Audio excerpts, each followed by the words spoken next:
Nguli wa Bongo Flava King Kiba Alikiba, huyu mwamba nadhani Bongo Flava anaitumikia vyema zaidi.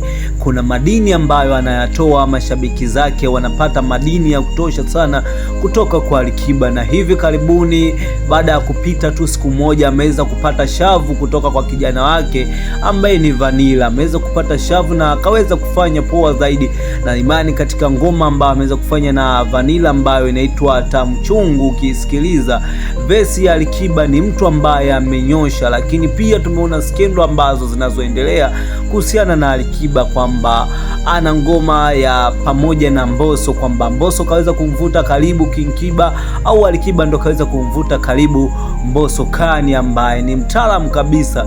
Kuna ngoma ama kuna ujio wa ngoma ambao tunausubiria kutoka kwa Alikiba pamoja na Mbosso. Bado hatujajua kwamba ni nani ambaye ameweza kupewa shavu kati ya wasanii hao wawili ambao wanaitumikia Bongo Flava vyema zaidi. Sasa niko hapa kwa ajili ya kukujuza kwamba kuna skendo ambazo zinaendelea katika upande wa dada yetu ambaye anafahamika kwa jina la Jacqueline Wolper. Huyu mwanadada ni mwigizaji, nadhani game la Bongo Movie naye analitumikia vyema zaidi pale anapokuwa anapata nafasi.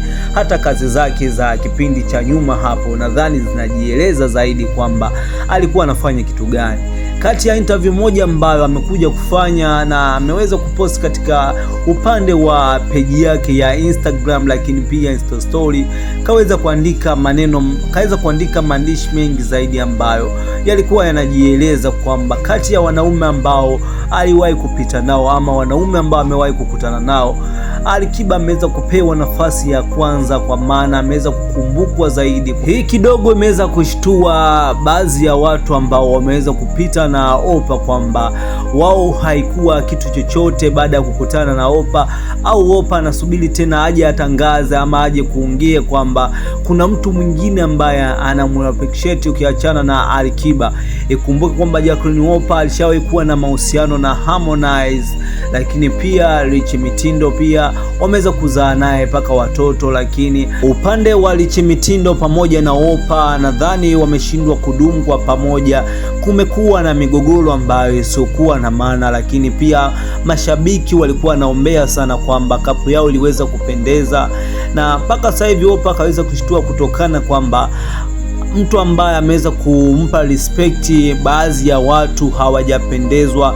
Nimekuja kuona mashabiki wakidai kwamba akaweza kuwadharau watu wengine ambao aliweza kutoka nao hapo before, akitajwa sana Harmonize watu wamemtagi sana kwamba alikuwa ni mzembe. Baadhi ya mashabiki wanasema kwamba Harmonize hakuitumia nafasi vyema zaidi kumnyosha huyu mwanadada, lakini ukweli wote anaujua huyu mwanadada pamoja na Harmonize kwamba ni respect gani ambayo Harmonize anapewa. Kwa sasa hivi inaweza kusema kwamba Wolper ni shemeji yake, kwa maana Wolper ana urafiki na Kajala, na Kajala ni rafiki mkubwa sana wa Wolper. Na ikumbuke tu kwamba kwa sasa hivi Harmonize yupo katika mahusiano na mwanadada ambaye ni Kajala. Sasa Kajala lazima, kama yupo kwenye mahusiano na Harmonize, hiyo ni lazima kwamba Wolper anajua, na tazani atakuwa ameshatambulishwa kwamba ni shemeji yake.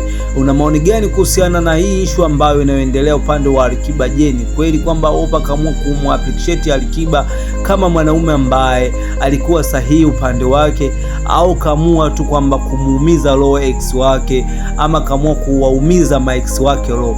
Comment hapo, lakini usisahau kubonyeza neno ambalo limeandikwa subscribe hapo.